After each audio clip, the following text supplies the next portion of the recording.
Cher manager, bonjour. Je suis Julien Godefroy, consultant et formateur en management.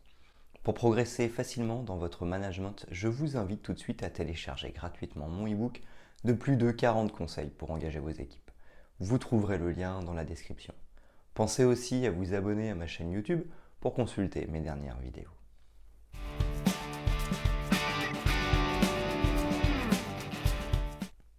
Travailler en équipe de manière efficace peut être un véritable moteur de croissance pour les entreprises.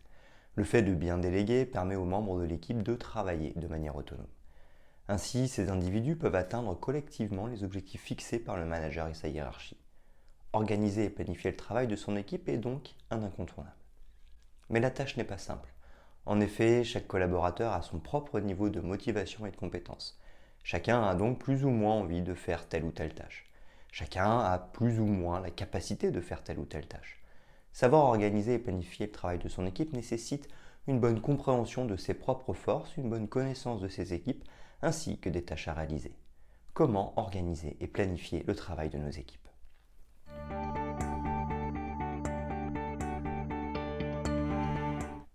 Organiser et planifier le travail de son équipe, une tâche managériale. La charge de travail doit être répartie entre les différents collaborateurs de manière équitable. Ceci en fonction des expertises de chacun. C'est le manager qui veillera à ses prérogatives d'organisation. L'objectif doit être déterminé, clair et précis, mais surtout compris par l'ensemble des membres de l'équipe.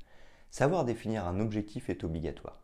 Son rôle est de déterminer les tâches qui incombent à chacun de ses collaborateurs, à les estimer en termes de temporalité et de permettre leur planification. Cela étant, le manager optimise les temps de travail en fonction des ressources matérielles, financières et humaines.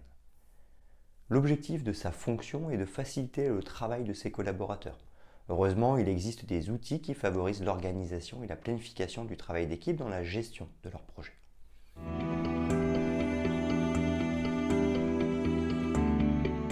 Les questions à se poser pour organiser et planifier le travail de son équipe. Mieux gérer la charge de travail de votre équipe suppose d'être capable d'évaluer la charge de travail en elle-même. Ceci dans le but de permettre l'atteinte des objectifs. Il sera nécessaire de connaître l'étendue des connaissances techniques, hard skills, de vos collaborateurs afin de déterminer d'éventuels besoins en formation. De tels éléments permettront de définir au mieux les objectifs et de déterminer la liste des tâches à réaliser et de les prioriser. Enfin, il sera possible de procéder à la planification en fonction des collaborateurs et des ressources à leur disposition. Pour ce faire, voici la liste des questions à se poser. Comment l'équipe fonctionne-t-elle? L'équipe est-elle nouvellement créée ou ses membres travaillent-ils ensemble depuis longtemps? Quelle est la dynamique de groupe? Comment interagissent les collaborateurs? Existe-t-il des points de friction? Quels sont les points forts de chaque collaborateur? Leurs axes d'amélioration? Pour résumer, vous devez comprendre quelles sont les compétences interpersonnelles individuelles, les compétences techniques, la capacité de travail collectif de chaque membre de l'équipe, les capacités de l'équipe à travailler ensemble, l'ambiance entre les membres de l'équipe. Pourquoi l'organisation et la planification sont-elles essentielles? L'organisation est inhérente à la gestion de projet en ce qu'elle permet d'abord de procéder à l'équilibre de la charge de travail de chacun des collaborateurs et qu'elle conduit ensuite à optimiser les ressources humaines disponibles. La planification est en réalité un sous-jacent de l'organisation car elle va permettre de mettre en œuvre l'organisation choisie par ordre chronologique. La planification permet également de déterminer des échéances et de mieux procéder à la gestion du temps. Ainsi, le temps passé sur chacune des tâches sera estimé, évalué puis mis en œuvre en fonction des collaborateurs, de leur vitesse de traitement et de leur expertise. Les temps passés sont définis grâce à un tel planning et c'est lors des réunions d'équipe qu'il est défini. Comment bien procéder à la planification? Le but premier de la planification est de fixer les objectifs. Par exemple, le projet doit être terminé avant le 31 décembre. Une fois le planning déterminé, il est nécessaire de mettre en place un plan d'action qui comprend l'ensemble des tâches, ainsi que leur coordination, les dépendances et les moyens mis à disposition pour les réaliser. Pour ce faire, le diagramme de Gantt est un outil formidable. Il peut être défini grâce à la matrice Eisenhower qui permet quant à elle de définir efficacement les priorités. Au-delà de ces aspects, les temps de travail qui incombent aux collaborateurs doivent être estimés. Piloter de manière efficace un projet requiert donc de connaître les temps de travail de vos collaborateurs. C'est ensuite que la planification pourra être déterminée par le manager. Comment déterminer des objectifs clairs et les communiquer? Il s'agit d'une caractéristique de management indispensable. Le manager doit veiller à ce que l'ensemble des collaborateurs aient compris l'orientation du projet et les objectifs qui leur sont attribués.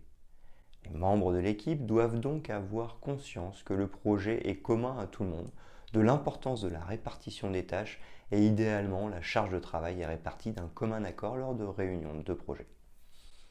Comment prioriser efficacement? Nous l'avons déjà souligné, le fait d'organiser et de planifier le travail de son équipe requiert de savoir prioriser efficacement.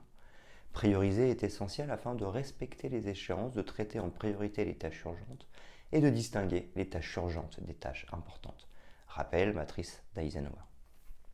Comment communiquer et faire preuve d'écoute active? C'est en forgeant qu'on devient forgeron. Certaines personnes sont naturellement à l'écoute, d'autres éprouvent plus de difficultés. L'empathie, la capacité de communication et l'écoute active de vos collaborateurs sont pourtant des qualités indispensables pour être un bon manager et organiser et planifier le travail de votre équipe. Notez bien que l'objectif n'est pas nécessairement d'améliorer vos compétences interpersonnelles, mais bien de gagner en productivité. Apprenez à vous inspirer du management situationnel et faites preuve d'intelligence émotionnelle auprès de vos collaborateurs. Pour ce faire, le manager doit gérer les interruptions, gérer les mails reçus en continu et réaliser régulièrement des planifications de réunions avec les personnes concernées. Comment bien piloter l'activité? Les tableaux de bord permettent au manager de piloter efficacement les projets. Qu'ils soient individuels ou collectifs, les plans d'action doivent être déterminés, suivis, contrôlés et mis en œuvre pour qu'ils soient constamment améliorés. Comment appréhender l'organisation dans le temps? Vous pouvez favoriser la solidarité car des collaborateurs peuvent avoir des charges de travail qui s'avèrent inéquitables. Vous travaillez avec des bourreaux de travail?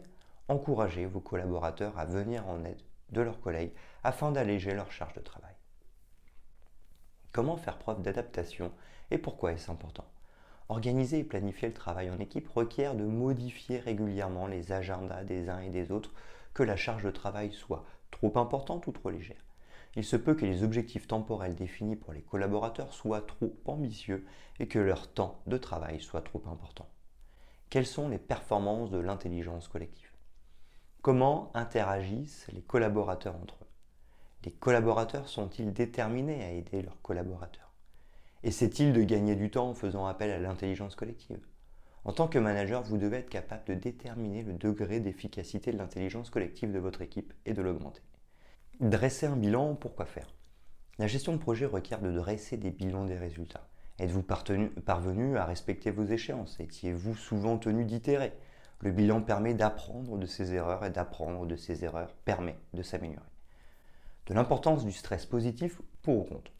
Le fait d'organiser et de planifier le travail requiert de générer un stress positif au sein de l'équipe et parmi les collaborateurs. Les imprévus, les activités chronophages, l'usage alambiqué des nouvelles technologies comme les logiciels d'organisation, autant de facteurs de stress qui peuvent paraître de prime abord nocifs à la bonne organisation du travail mais qui permettent en réalité de générer un stress utile pour planifier son travail au mieux et se tenir à son agenda. A contrario, le manager a une certaine charge de travail dont il a la responsabilité.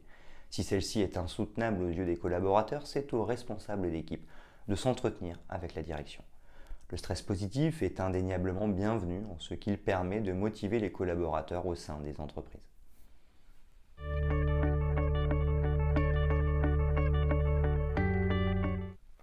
Les outils permettant d'organiser et de planifier le travail de son équipe. Fort heureusement, les managers peuvent s'aider d'outils numériques, de logiciels et d'applications interactives qui permettent d'améliorer la productivité de leur équipe. L'agenda. Sans surprise, organiser et planifier le travail requiert d'utiliser un agenda. Respect des échéances de chaque collaborateur, transmission des événements aux supérieurs hiérarchiques et indication du suivi de réunion. Autant d'outils organisationnels devenus indispensables. Les outils de gestion de tâches. Le chef de projet crée des tâches, les assigne et les estime.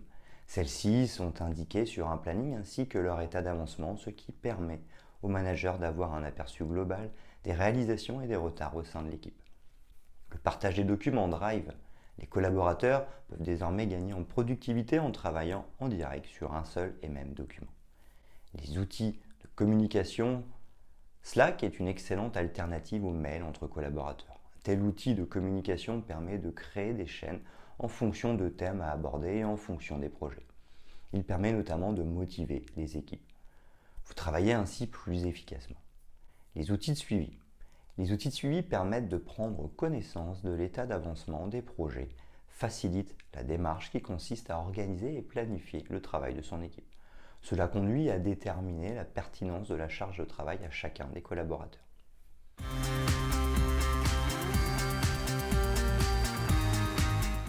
En conclusion, pour organiser et planifier le travail de son équipe, et si l'on suivait une formation? Une fois de plus, organiser et planifier le travail d'équipe est une fonction à part entière. Piloter, accompagner, déléguer, nos collaborateurs représentent l'ensemble ou une partie des ressources humaines confiées par l'entreprise qu'il est nécessaire d'optimiser. Des formations apprennent à planifier son travail, à fixer des objectifs à l'ensemble des collaborateurs. Fixer des objectifs à court terme ou sur la durée, dans tous les cas réalistes.